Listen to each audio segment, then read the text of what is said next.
Hyperconnectivity fundamentally redefines the way enterprises, individuals and governments relate to each other.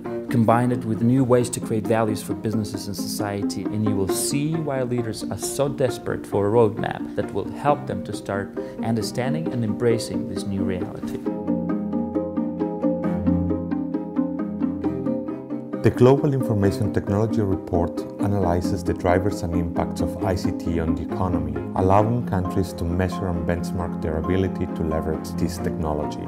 Through its Network Readiness Index, the report measures the ICT infrastructure, the cost of accessing this infrastructure, and the presence of the necessary skills to ensure an optimal use.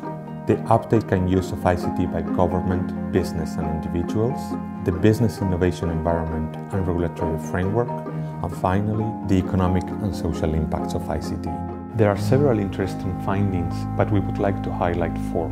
The first one is that the Nordic countries and the Asian tigers continue to dominate the digital landscape and they remain in the top 10 of our ranking. The second finding relates to a big gap between developed countries on the one hand and developing countries and emerging countries on the other hand, not only in terms of ICT infrastructure, but in terms of the benefits that ICT can provide to improve their competitiveness and well-being. This divide is happening also within regions, in Europe and Asia, in North Africa and the Middle East, in Sub-Saharan Africa and in Latin America.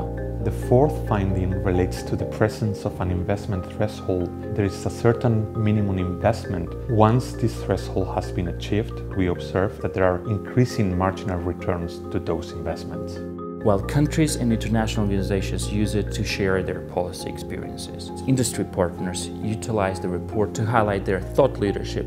We hope this report will help policymakers, business leaders and the civil society to take action and unleash the full potential of ICT.